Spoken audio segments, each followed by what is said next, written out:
Welcome to the Writer Reads Chronicles of a Dark God, Book 2, Dark God's Rise, Chapter 30, Malachite's Gate.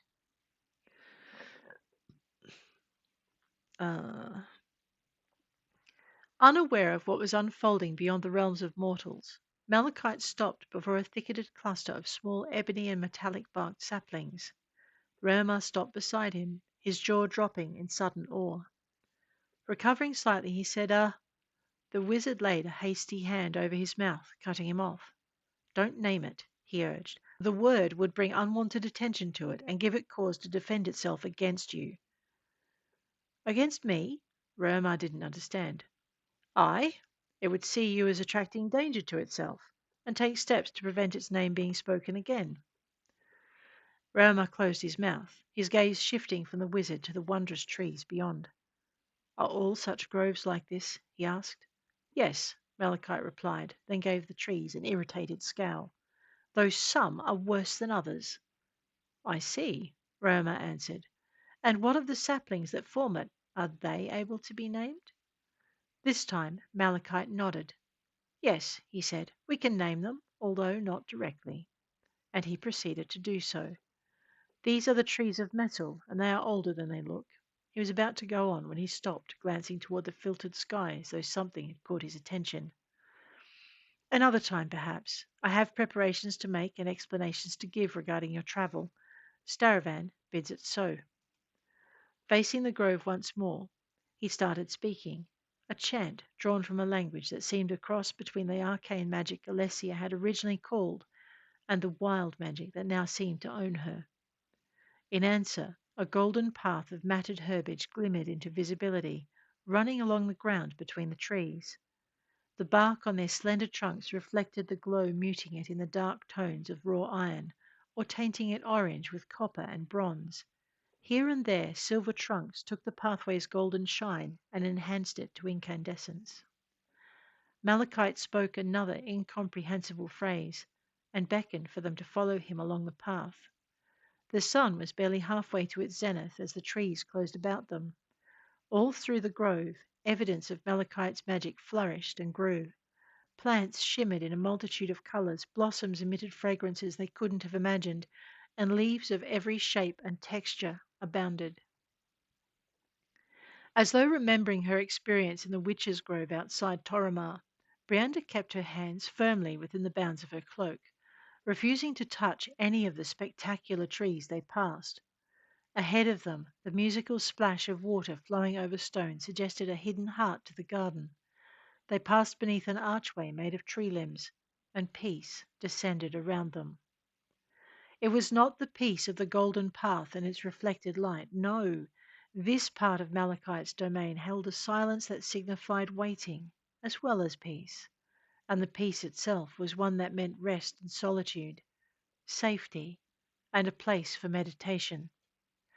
The path led them past the still confines of a pool, whose peacefulness was shattered when a small geyser unexpectedly sprang from the depths of its rocky bottom. The sound of it mingled with the water burbling from the sound of a great moss trunk tree. The sight of the forest giant stopped Raomar in his tracks, and he stared, awestruck, at the centre of the hidden grove. Malachite halted too, and he looked toward him. You cannot name this tree either, he told the priest. It would resent it as much as the grove, and your bones would feed its children. Follow me, if you please. Closing his mouth, but still admiring the ancient monstrosity in the middle of the grove, Raomar ushered his companions after their host. Alessia, Brianda, and Serene also stared in awe, and he could only regret that Varan wasn't there to marvel at it as well. It was only when Ghost slipped her hand through his and Grunwald gently nudged him forward that he took his eyes from the tree and followed the others. The looks on their faces said they knew what they saw was magical, but that it was magic of a type and on a scale they'd never seen before. And may never see again, he thought to himself, but couldn't be sure. There was much in the world yet to be discovered, and he doubted this grove was the only wonder in it. He saw a shiver run through Brianda as she halted ahead of them, and wondered if the spymaster's apprentice saw the elemental nature of the grove and remembered the creatures that had pursued them. He hastened to catch up, coming to a halt just as Malachite stopped before a door in the massive trunk. "Behold my home," he said, and Brianda heard an undiminished sense of wonder in his voice. Without waiting for his guests to react, Malachite knocked twice and waited. Time seemed to hang suspended for a heartbeat. Then the door swung slowly inward. "This way," Malachite told them, and Reomar swore he heard the man speak to the tree under his breath. "And many thanks, my host." He did not hear the tree speak a greeting in return, although he thought it might have. The meditative silence that filled the center of the grove was gone as soon as they had stepped into the tree. Here prevailed an atmosphere of comfort and calm, and Roma hesitated to name it. "Welcome?" Brianda moved ahead of him, looking around quizzically as though she too expected to hear the tree speak. She cocked her head as he followed Alessia and Sindra inside, and looked startled when Ghost slid up to her and took her hand. For a moment the pair stared into each other's eyes, and Reomar couldn't help noticing the solemnity in their exchange. He almost jumped when Grunwald stepped into the chamber and the outer door closed behind him. "This way," Malachite instructed, opening the inner door. Reomar watched as Brianda and Ghost followed Malachite, Alessia, and Sindra further into the tree, then allowed Grunwald to usher him forward. The portal led to a large central hollow whose height and depth gave him pause. He bumped into the young woman when she stopped dead, still at the entry. She cleared the way quickly, and they soon descended to the center of the great room where their host stood waiting. Alessia and Sindra stood on either side of him. Reomar scanned the room, surprised to discover it was so well lit without a window or lantern in sight. He looked for the light source but couldn't see any.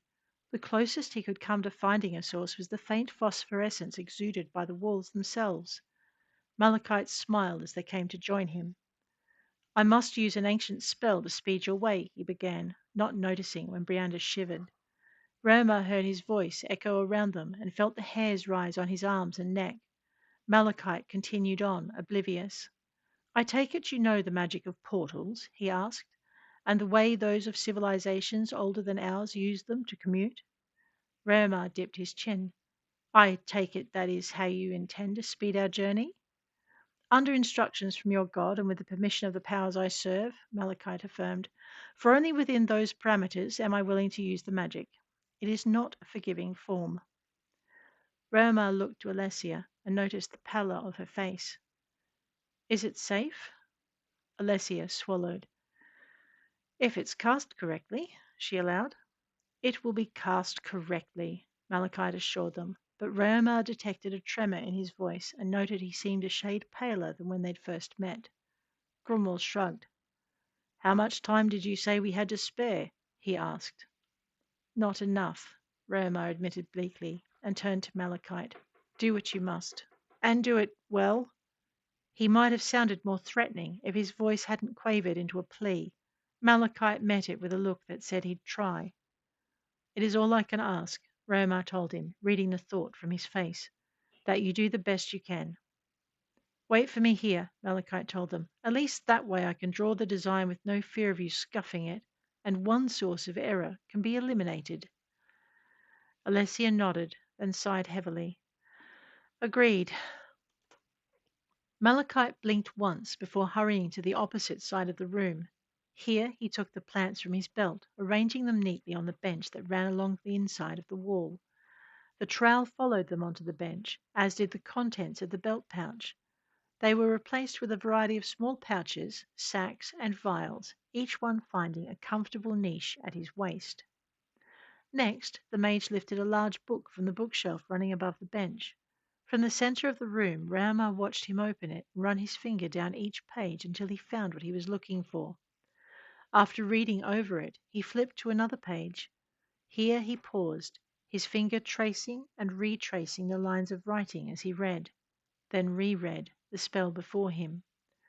Occasionally his hand would creep over the ingredients at his belt, touching them as his fingers passed over their descriptions on the page. When he was satisfied all was in order, the wizard reached across the desk and selected a scroll from the half dozen lying in a rack against the wall. Spreading the parchment beside the book, he was momentarily silent as he checked its contents against the page before him. Only then did he cross the floor toward them. Raomar heard Brianda release the breath she was holding. When he glanced across at her, he saw she was chewing her lower lip, her eyes fixed on the wizard as he drew a design on the floor around them. Finding what Malachite was doing more interesting than the young rogue's curiosity, Raomar watched him work, raising his eyebrows when he saw the first symbol completed around their waiting feet. Protection, Malachite said, grunting as he straightened his back, then took the next ingredient from his belt. Raomar watched as he completed the next symbol, aware of Alessia and Sindra craning their necks to follow his every move. Distance, the mage told them, and began the next. Grunwald shifted uncomfortably beside him, and Raomar shot his bodyguard a worried look. I'm okay, the man assured him. There's no magic flowing. Yet, Malachite said, and the first sign of worry creased his brow as he drew the next symbol. They watched in silence as he continued with the design, Alessia and Sindra in acquisitive fascination, Ghost with mild curiosity, and Brianda with wariness.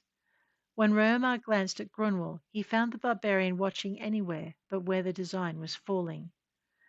As Malachite placed the last of the emptied sacks and vials back on his belt, he straightened and turned toward them, making sure he stood outside the design. The design is complete, he said. I have only the chant. If you will all turn to face the other way. He waved his hand in the direction he wanted them to face, and reluctantly they obeyed. Raomar laid a hand on Grumwald's back.